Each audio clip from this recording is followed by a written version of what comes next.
आगे बढ़ने की खुद से कोशिश करनी चाहिए या प्रभु खुद अवसर देंगे? प्रयत्न हमारा होना चाहिए और फल भगवान के हाथ में छोड़ देना चाहिए। कर्मण्येवाधिकारस्ते मा फलेषु कदाचन। हम कायर की तरह जो होगा सो नहीं, हम कर्तव्य करते हैं, इसके बाद परिणाम जो होगा वो भगवान जाने। परिणाम को भगवान के हाथ में छोड़ते हैं, कर्तव्य को अपने हाथ में लेते हैं। हम जो भी कार्य जिस कार्य क्षेत्र में है, हम प्राणपण से अपने कर्तव्य का पालन करते हैं। फल की सफलता और असफलता ये भगवान पर छोड़ते हैं। ये हमारे हाथ में नहीं है, पर हमारे हाथ में कर्तव्य है। हम अपने कर्मण्य को, अपने कर्तव्य को बहुत प्रवीणता पूर्वक और जी जान से करेंगे। अगर सफल नहीं होते तो ये भगवान की इच्छा है, सफल होते तो ये भगवान की इच्छा है। मा फलेषु कदाचन कर्मण्येवाधिकारस्ते मा फलेषु कदाचन, भगवान ने ऐसा कहा है। जैसे आपका स्त्री शरीर है और आपको कोई छेड़ रहा है, आप कह दो क्षमा, तो दूसरी बार पकड़ लेगा वो। कोई किसी भी तरह की काम जनित हरकत करता है तो उसको बर्दाश्त करने की जरूरत नहीं है। हमारे सरकारी कानून है, उन कानूनों का सहारा लीजिए और बचिए। पहले कदम में ही, पहली दृष्टि में ही आप तुरंत कानून का सहारा लो और उनको दंड दिलवाओ। ये ऐसे लोग क्षमा के पात्र नहीं होते। और कानून इस समय भारत की स्त्रियों के प्रति बहुत सपोर्ट में है, दुरुपयोग न करे। लेकिन अपने प्रति अगर कोई ऐसा अक्षम्य अपराध करने की सोचे तो उसको रास्ता न दे। एक डर सा बन जाता है महाराज जी की हमारे परिवार को कोई विक्षेप ना कर दे, या जो होगा देखा जाएगा। भगवान है, सबके सोचने मात्र से थोड़ी हो जाता है। अगर नाश लिखा होगा तो नाश हो जाएगा। ऐसे कैसे तुम नाश करोगे? तुम ब्रह्मा हो क्या? तुम भगवान हो क्या? देखेंगे हम। बिल्कुल डरपोक नहीं बनना चाहिए, बिल्कुल हिम्मत रखना चाहिए, बिल्कुल फिट तैयार रहना चाहिए। मरना जिस दिन है उसी दिन मरेंगे, लेकिन इसके बीच में तुम हमको हस्तक्षेप करोगे? बिल्कुल कड़क रहना चाहिए। अब नए नए बच्चे बहुत उद्दंड होते चले जा रहे हैं, नशा करने लगे हैं, गंदी बातें देखते हैं मोबाइल में और उसी का प्रयोग प्रैक्टिकल करना चाहते हैं। मर्जी हमसे गलती हो गई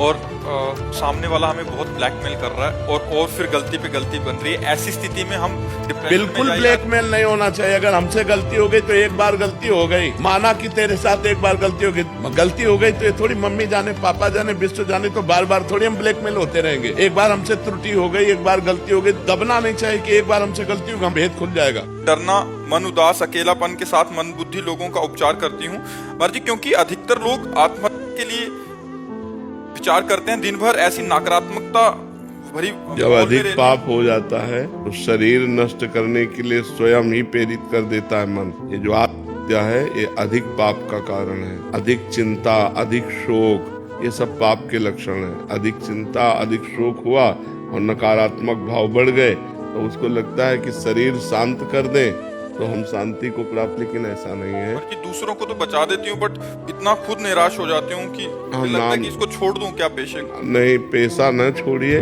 भगवान का नाम जप कीजिए। नाम जप से आपके हृदय में इतनी सामर्थ्य आ जाएगी कि आप दूसरों को सुख देने वाली बातें करते हुए दूसरों के दुख से आप लिप्त नहीं होंगे। जो डिप्रेशन में डूब रहे हैं, जो नकारात्मक भाव में डूब रहे हैं, हमें चाहिए हम बात पकड़ा दें उनको, हम उनके दुख में लिप्त ना हो, निरपेक्ष होकर। नहीं, वो उनकी बातें सुन सुनकर आप डिप्रेशन में पहुंच जाएंगे। आप अपना व्यवहार बहुत अच्छा कीजिए, अपनी मृदु बातों के द्वारा, उत्तम बातों के द्वारा प्रवीणता पूर्वक दूसरों के मनोबल को पुष्ट कीजिए। कुछ औषधियां भी दीजिए और आप नाम जप के द्वारा पुष्ट होइएगा, तटस्थ रहिएगा। वो उसके कर्म हैं बिगड़े हुए, आज हमारे पास आया है, हम सुधारने की चेष्टा करते हैं। वो प्रयास करे और भगवान कृपा करे तो ठीक हो जाएगा। नहीं ठीक होता तो भोगे अपने कर्मों का फल है। एक सहपाठी से मित्रता हो गई और एक दूसरे से जीवन साथी जैसे संबंध हुए। मेरी उसमें आसक्ति इतनी ज्यादा हो गई कि मैं उसे भूल नहीं पा रही। अब वासनाओं के खेल खेलोगे, मन मलिन होगा तो भूल क्या पाओगे? अरे धिक्कार है ऐसे जीवन को कि जो मनुष्य जीवन मिलने पर भगवान के लिए बात नहीं आई कि मैं भगवान को भूल नहीं पाती। तुम्हें घृणा हो जानी चाहिए कि जिसके लिए मैंने शरीर समर्पित किया वो आदमी मेरा हो नहीं हुआ तो वो भूलने योग्य, वो घृणा करने योग्य है। मैं उनको भूल नहीं पाती तो धिक्कार तुम्हारी बुद्धि को। अपने जीवन को पतित करके, भ्रष्ट करके बुद्धि को मनुष्य में आसक्त कर लिया। यही तो नरक जाने का रास्ता है। और कौन सा रास्ता है? जीवन साथी चुनना है तो एक बार चुन लिया और आजीवन उसका निर्वाह किया तो जीवन साथी है। तो विचार प्रवृत्ति हुई, आज इससे कल उससे परसों। हम कहते हैं दोस्ती करना पाप नहीं है, कोई भी किसी से भी दोस्ती करो, लेकिन दोस्ती गंदगी करना पाप है, बेविचार करना पाप है। ये क्यों करते हो? अगर आपको दोस्ती पक्की तो आजीवन निर्वाह करो, माता पिता का आशीर्वाद लो, एक साथ रहो, कोई बात नहीं, आजीवन रहो। ये क्या है? इससे बेविचार, उससे बेविचार, उससे बेविचार। मेडिकल लाइन में है और पिछले 5 साल से ड्रिंक की लत लग गई और अभी छोड़ नहीं पा रहे। महाराज जी कह रहे कि पर प्रभु को पाना चाहती हूँ। नहीं, गलत बात है। किसी की हत्या कर देना, हत्या करने वाला या जुआ खेलने वाला या पराई स्त्री से भोग करने वाला या मांस खाने वाला या शराब पीने वाला, ये कभी भगवत प्राप्ति की बात ही नहीं हो सकती। ये तो पहले गंदी बात छोड़ो ना। अगर भगवत प्राप्ति चाहते तो गंदी बात छोड़ो। ये क्या माने आचरण, ये क्या है? एक बार अपने ऊपर घृणा तो पैदा करो कि आप कितना गलत कर रहे हैं। जब तक उसे दोष दृष्टि नहीं मानोगी तब तक तो चलता रहेगा ना। कैसी गंदी आदतें पाल ली हैं। 100 रुपया अगर रोज जोड़ लो, किसी गरीब की सेवा में लगा दो, किसी बीमार की सेवा में लगा दो तो भगवान की प्राप्ति का हेतु हो जाए। आज नियम लोक में शराब नहीं पीऊंगा। हिम्मत हो तो बोलो, है हिम्मत? पक्का वृंदावन में बैठी हो हमारे सामने, बोलो आज के बाद शराब नहीं पीऊंगी। आज के बाद शराब नहीं पीऊंगी। भगवान तुम्हें बल देंगे, भगवान तुम्हारी सहायता करेंगे। नाम जप करो और आज के बाद शराब नहीं। नाम जप का मतलब क्या रहा? जब आपके आचरण पवित्र ना रहे, आपका खान पान पवित्र ना रहे, मांस आदि तो नहीं पाते।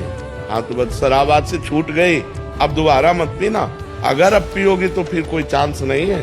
ये तो भारी अपराध बन जाएगा कि वृंदावन में बैठ करके उस संत समागम में आपने ना कहा और फिर पियो। ठीक है, हमारी बात आज से पक्की।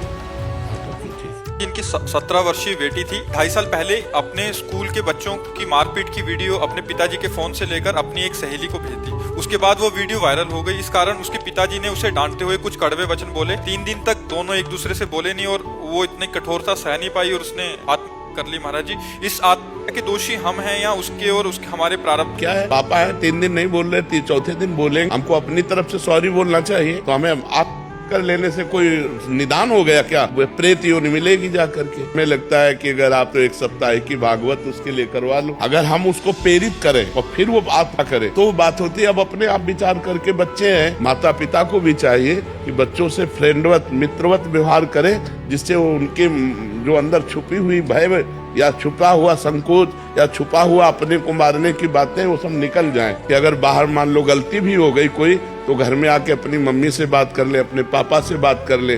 पापा को चाहिए कि मित्रवत व्यवहार करे। जब बच्चा सयाना हो जाए तो दोस्त की तरह व्यवहार करना चाहिए। कभी पास बैठ करके प्यार से बात करना चाहिए। देखो, कोई भी गलती करना, हम तुम्हारे दोस्त की तरह तुम्हारा हित चाहते हैं तो हमें बता देना। ऐसा व्यवहार नहीं करना चाहिए। बच्चे गलत करके मान लो गलत हो गया, अब उनको ये भय कि पापा जान जाएंगे और उधर दूसरा ब्लैकमेल कर रहा है, तो सोचते हैं इससे अच्छा कर लो, इससे अच्छा कर लो। तो हमें लगता है ऐसी परिस्थितियां हम अपने बच्चों के सामने ना आने दें। में बच्चा खाना जूठा छोड़ देता है तो मेरी धर्मपत्नी उस भोजन को बाहर रख देती है ताकि अन्य पशु जीव जंतु से खा लें। क्या ये करना गलत है या? नहीं, कोई गलत नहीं है। वो जीव इस बात के अधिकारी है। जो और पशु पाले तो उसमें कोई बात नहीं। फेंकने से, गाड़ने से अच्छा है किसी जीव के पेट में चला जाएगा तो ठीक है। कभी कभी अपराध सा लगता है कि बच्चे जूठा छोड़ रहे हैं कि हम किसी वैसे वो तो बच्चे हैं, पर चाहिए ये कि अपनी थाली में उतना ही परोसे जितना आप पा सको। उतना अधिक अपने को अंजाद होती है ना, इतना पा लेंगे। अगर बाई चांस कभी बच जाता है, कोई पशु पक्षी पा लेता है, तो उसमें कोई दोष की बात नहीं है, उसमें कोई अपराध। बच्चे हैं, छोटे हैं, वो डेली ही छोड़ते हैं। हाँ, वो उसमें कोई अपराध की भावना नहीं। पर बहुत अच्छा है अपना जूठा किसी को ना खवावे। अपने को लगता है ज्यादा है तो पहले निकाल कर रख दे, फिर पशु पक्षियों को दे दे। लेकिन अगर ऐसा हो जाता है, बच जाता है और आप बाहर रख देते हो, कोई पशु अपनी भूख मिटा लेता है, उसमें कोई अपराध की बात नहीं है, कोई अपराध नहीं। जी, मैं दिल्ली पुलिस में कार्यरत हूँ और कई बार ऐसे अपराधियों का सामना होता है जिनके परिवार में वो अकेले कमाने वाले होते हैं और पैसे की कमी की वजह से वो अपराध करता है। नहीं, ये दया का पात्र नहीं है, वो दंड का पात्र है। ये उसके सोचने का विषय है, आपके सोचने का विषय केवल अपराधी है। वो अकेला है या वो दीन है या वो गरीब है, ये सोचने का विषय नहीं।